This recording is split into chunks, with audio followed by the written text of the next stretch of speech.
Ay, Carmelita, qué elevado. Pues en un fuerte Loreto, pues qué pasión. Como que es distinto, ¿no? En el Estado de México dicen en el desierto del Carmen que hay dos miradores, Fer, el de San Andrés y el Balcón del Diablo. Ah, hijo. No le voy a preguntar a los doctores porque sí me parece como que no es tema, pero doctor Fernando Pérez Galas, qué gusto, cirujano bariatra, miembro titular del Colegio Mexicano de Cirugía para la Obesidad y Enfermedades Metabólicas, y además tienes la clínica multifuncional Valiance. Y el doctor Cifrido, gracias, Miracle, Miracle. pero eres un milagro, ¿no? Y hace muchos, ¿eh, Fer? Sí, Que sí le hace honor a su apellido. Miracle. No, pues Miracle, sí, endocrinólogo, miembro del Instituto de Obesidad del Hospital Ángeles Lomas. Vamos a hablar de diabesidad. Ay, jole. Pues no que la diabetes y luego, ¿qué es diabesidad? ¿Se juntaron la diabetes con la obesidad? ¿A eso se refiere? Pues justamente es precisamente esto. Un gran porcentaje de los pacientes que tienen diabetes tienen o han tenido el antecedente de tener obesidad. Digamos, este concepto lo acuñó un doctor en el 2012, no es cierto, en el 2002 me parece, en donde después de hacer el análisis decir, bueno, a ver, espérame, independientemente de las causas de diabetes que nos va a platicar Sigfrido, pues hay muchos pacientes que van construyendo la enfermedad de la obesidad y después de determinado tiempo que los mecanismos contrarreguladores del peso se pierden, empieza a haber una alteración en el metabolismo de los carbohidratos y finalmente se presenta resistencia a la insulina y eventualmente la enfermedad de diabetes, ¿no? A ver, la obesidad. Uno nos vemos por fuera y nos vemos gordos, con kilos de más. O puede haber obesidad en alguien flaco. A ver, ¿qué hay adentro del organismo, Sigfrido? Bueno, obesidad realmente es un término para clasificar a las personas con cierto índice de masa corporal. No es una medida perfecta, pero digamos es la medida que tenemos hoy en día, que calcula peso y una relación entre peso y estatura. Pero para los pacientes que tienen obesidad tienen ya echados a andar toda una serie de mecanismos internos, mecanismos metabólicos, desde mucho antes de llegar ya a tener un sobrepeso o una obesidad, con los diferentes grados, ya se echan a andar toda una serie de problemas metabólicos que los van a llevar a tener ese acúmulo excesivo de grasa, a tener ese acúmulo excesivo de peso y paralelamente a comenzar a desarrollar toda una serie de enfermedades, elevación del ácido úrico, elevación de los niveles de insulina, elevación de colesterol y triglicéridos, hipertensión, apnea del sueño, que va a terminar juntándose en algo que ya hemos llamado síndrome metabólico, en donde se terminó diciendo tenemos que dejar de ver a estas enfermedades asociadas con un aumento de peso como entes separados.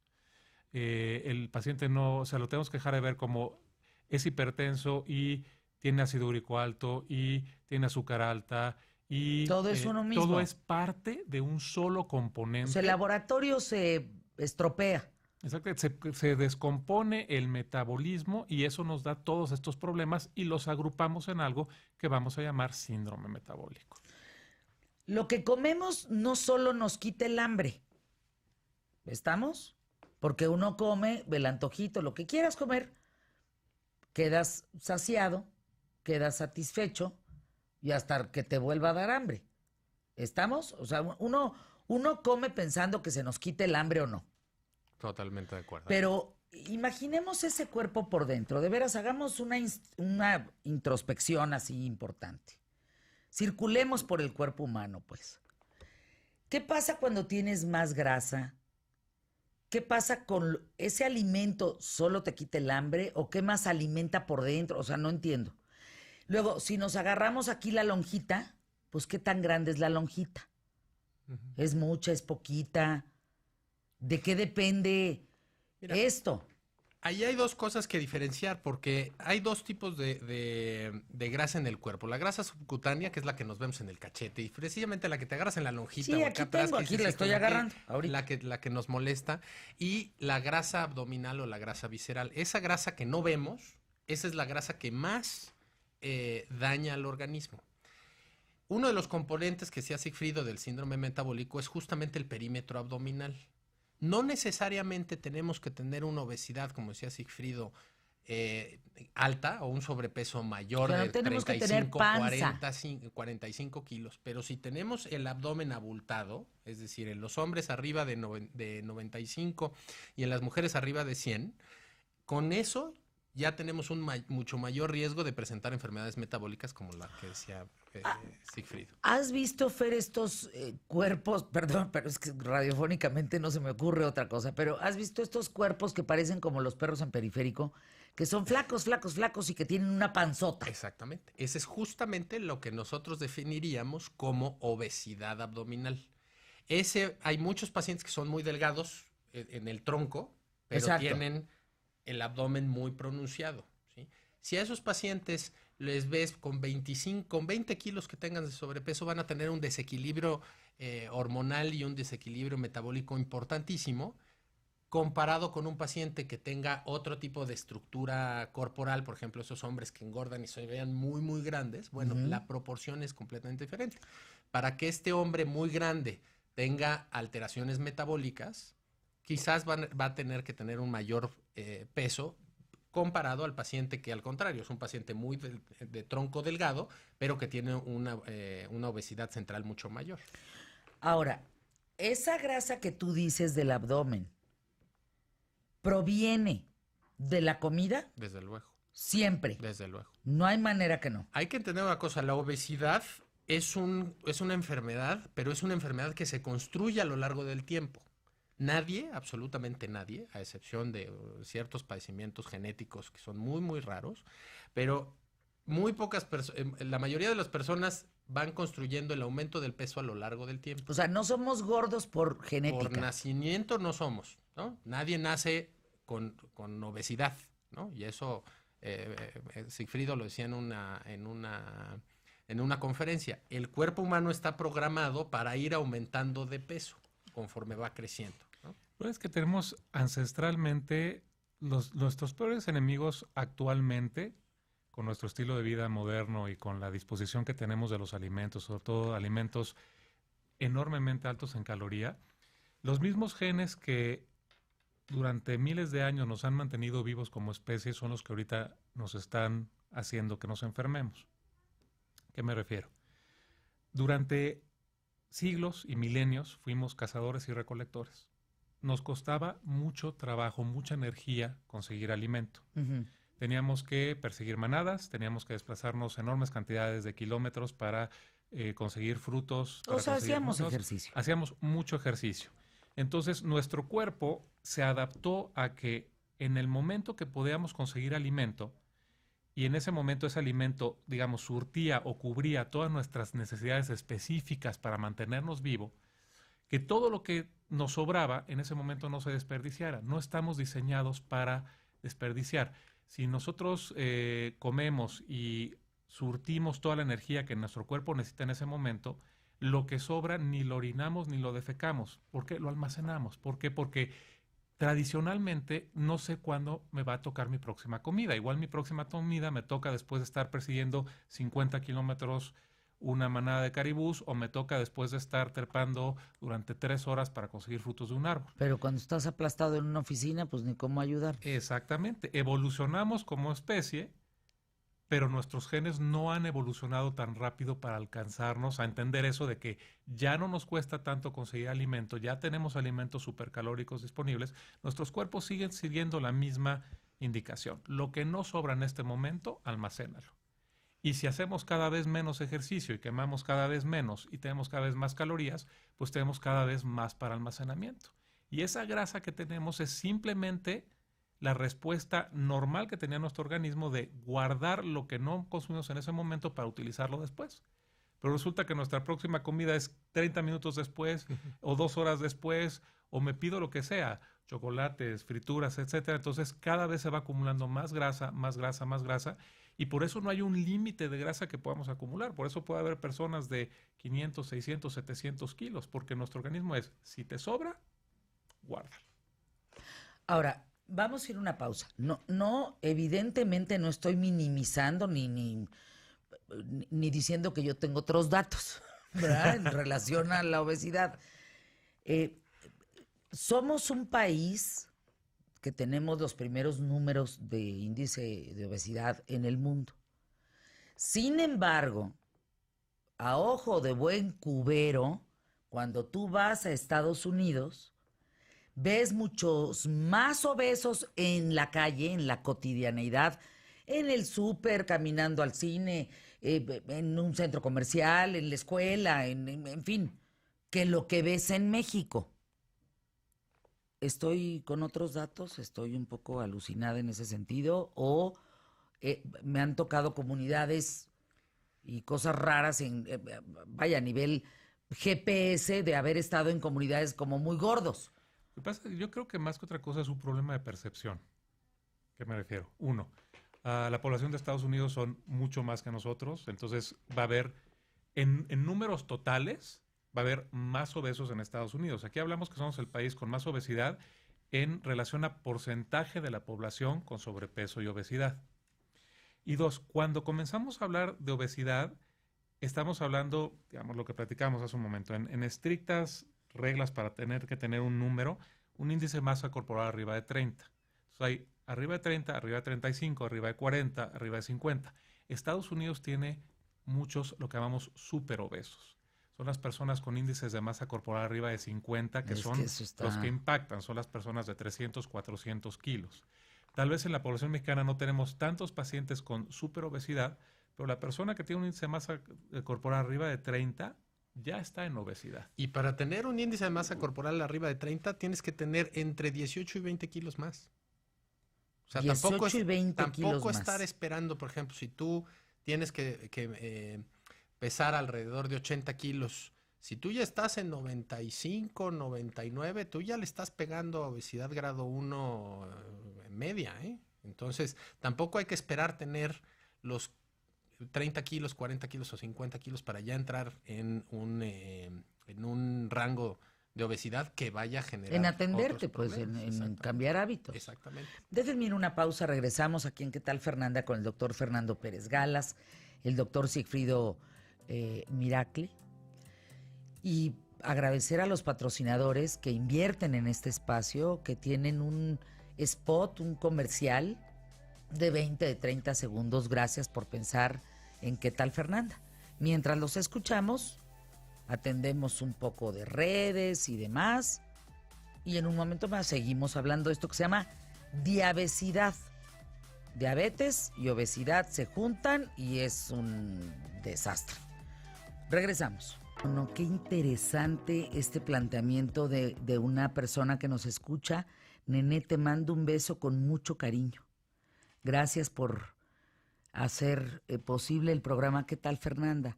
¿Es cierto que también por comer una vez al día te da diabetes? Porque yo recuerdo a mi hijo que se iba a trabajar sin desayunar, llegaba, comía el doble, estaba muy lleno, muy satisfecho, no cenaba a veces, y según el médico esto le provocó una diabetes porque su páncreas guardaba por si no volvía a comer. Y al cabo era un tema de flojera, porque a los chavos les da flojera comer. Entonces, ¿sí tiene que ver con eso? Es un tema muy importante porque la gente piensa que el obeso es el que está comiendo constantemente y el obeso también puede ser el que tiene malos hábitos de alimentación. ¿Qué pasa cuando nos saltamos alimentos? Nuestro metabolismo no entiende de dietas, nuestro metabolismo no entiende de horarios, nuestro metabolismo no entiende de modas, de trendings. Nuestro metabolismo simplemente responde si hay comida, vas a comer. ¿Por qué? Porque necesitas comer para vivir.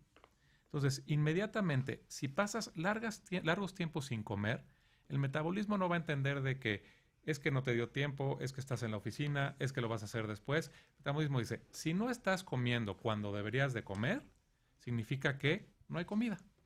Estamos en hambruna, no estás pudiendo conseguir alimento, entonces inmediatamente el cuerpo se pone a echar mecanismos protectores para, uno, sacar el mayor provecho posible de los alimentos que vamos a recibir y para comenzar a guardar calorías.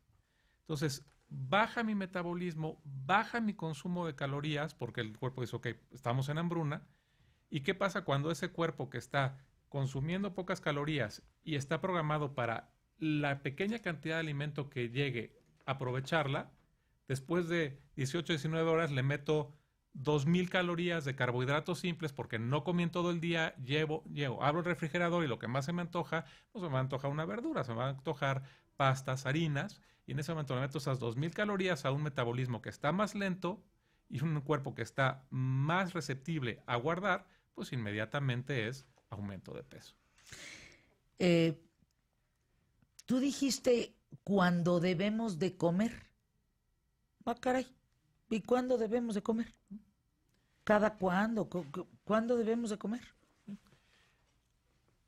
Las recomendaciones tradicionales, digamos, es que el ser humano no estaba diseñado para hacer grandes comidas. O sea, la mentalidad que hemos tenido de desayuno, comida y cena han sido adaptaciones sociales a estilos de vida, a horarios de trabajo, más que realmente funciones que debamos tener. Ah, caray, entonces. O sea, desayunamos porque nos levantamos y desayunamos y después comemos porque después de cierto trabajo tenemos que comer y después cenamos. O sea, eso desayuno, comida y cena son adaptaciones que hemos hecho para acomodarnos al ritmo de vida. Está comprobado que el ser humano funciona mucho mejor con múltiples pequeñas comidas al día que con 2, 3 comidas grandes al día y periodos de ayuno muy prolongado. Ahorita hay toda una, digamos, un nuevo enfoque acerca de lo que llamamos ayunos intermitentes.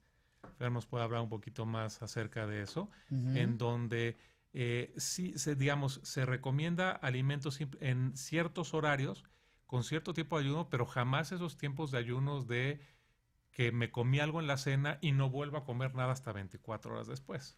Y de hecho ahí hay una síndrome que se llama el síndrome del comedor nocturno. Y el síndrome del comedor nocturno es aquel que después de ayunos prolongados en la noche, o antes de dormir o despertándose durante el sueño, consume 3/4 partes de las calorías que necesita durante el día. Eso, ¿Y se vuelve a dormir? y se vuelven a dormir. Y eso genera acumulación directa de grasa, porque bajo este complejo mecanismo donde el cuerpo entiende que no me estás dando de comer, entonces vuelvo más lento mi metabolismo. En la noche, cuando no estoy gastando calorías porque estoy descansando, es cuando me sobrealimento. La señal bioquímica que tiene el cuerpo es, en vez de gastar esa energía que acabas de comer, almacénala en forma de grasa. Y cuando nosotros vamos acumulando la cantidad de grasa en el cuerpo, ¿sí? Que hay pacientes que, lo que decías, no a diferencia de la morfología del americano o del inglés o de gente que nos saque centímetros de estatura, pues la morfología del mexicano pues evidentemente es mucho más pequeña. Entonces no tenemos que tener un porcentaje de grasa en kilos absolutos comparable al americano, pero simplemente en proporción, cuando vamos cruzando el umbral de la normalidad, que es hasta 24% de grasa, empezamos a tener 35, 40 o incluso 50% de tu cuerpo es grasa, entonces los mecanismos que regulan las funciones del hígado se pierden, entonces empiezas a tener triglicéridos elevados, colesterol elevado, al mismo tiempo que el hígado se empieza a inflamar, se genera el hígado graso promueve la resistencia a la insulina y años después de tener resistencia a la insulina, entonces empiezas y debutas ya con obesidad. Ese sería, digamos, el camino de tener diabesidad. Buscando una solución, pues la solución es evitar llegar a que a una acumulación de grasa tal que entonces eches a perder el cuerpo. Vamos a tener que despedirnos, pero solamente por el día de hoy, en el sentido de sentarnos a platicar, porque me surgen muchísimas dudas. Hablan de corrientes alimentarias, que podrías decir son dietas o formas de, en fin, en estas corrientes alimentarias, ¿qué es lo que se está encontrando en estudios? Yo conozco gente que amanece y no come nada hasta las 2 de la tarde y permanece en un ayuno brutal. Y luego también conozco gente que dice que, ¿qué? Hay de ti que dejes de desayunar porque entonces sí, bonita, la vas a hacer, te vas a enfermar, ¿no? Hay gente que ya no le está entrando a nada de proteína, mucho menos animal. Pero entonces van completamente a las hierbas. Entonces, espérenme, ¿qué está pasando con la alimentación en México? ¿Qué La alimentación consecuencias, ha variado muchísimo. Claro, antes era, acuérdense, Fer, acuérdense de nuestras abuelas. Había sopita aguada, normalmente arroz, luego venía un guisado, forzosamente con ensalada o verdura, y luego venía un postre, forzoso también. El desayuno, tu huevito. Y en la noche, pues tu quesadilla, ¿no? O los chilaquiles, o unos molletes. Ay, se me hizo agua la boca. ¡Qué horror! Pero, ¿y no estábamos tan enfermos? No, ahí yo le entraría a añadir un factor a esa ecuación, que es lo que ha generado la obesidad en este país, es el consumo de bebidas azucaradas y el consumo de comidas ultraprocesadas. Porque nuestra alimentación, por supuesto, que ancestralmente viene con un alto contenido de carbohidratos. Pero antes el mexicano tenía que caminar mucho, su trabajo era de campo. Entonces vienes con esta transformación de la forma de vida del mexicano, a ser un mexicano mucho más sedentario, a tener la misma dieta, que es una dieta alta en carbohidratos, y aparte añadirles lo que son bebidas azucaradas y bebidas endulzantes. Simplemente, mencionabas lo de nuestras abuelas. El día de hoy, el plato que pedimos en un restaurante tiene el 30% más de comida de lo que servían en 1980. El día de hoy consumimos 500 calorías diarias en promedio por persona extra de lo que consumíamos en 1970. Híjole. Y entra... No, pues te digo que sí, Frido, para entregar micrófono porque viene otro tema, pero ¿cuándo nos sentamos nuevamente con este? Porque a mí sí me interesa saber qué es lo que estamos haciendo bien, más allá de seguir a los gurús de la alimentación.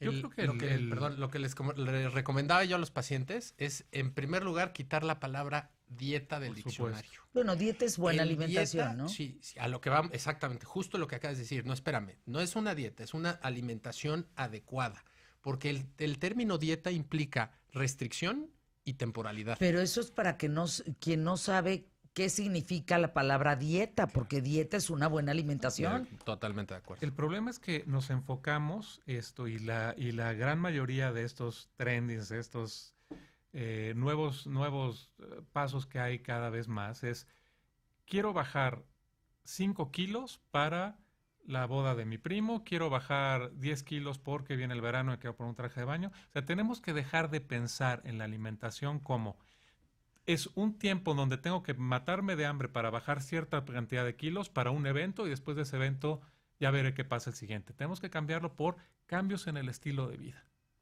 No es alimentación, no es ejercicio, es mi estilo de vida. En el momento que, ¿cuánto tiempo, me dicen mis pacientes, y esta dieta, el ejercicio, cuánto tiempo lo voy a tener que hacer de aquí a que te pongan bajo tierra? Esto tiene que ser tu vida de hoy en adelante. ¿Es una forma de vida? Es un estilo de vida, una forma de vida. Bueno, pues hay que concentrarnos entonces. Hasta pronto, doctor Fernando Pérez Galas. ¿Tienes un tuit? Claro que sí. Siempre hay un tuit. Acabo de escribir eso. Siempre hay un tuit. Mis redes sociales es doctor Pérez Galás, y mi celular es 55 19 49 6233. Sigfrido Miracle. A mi celular 2517 5252, Twitter @doctor tiroides. Ah, mira. Aparte es un experto en tiroides que ya Bueno, hablaremos pues de... tienes que venir muy seguido. Por favor. A la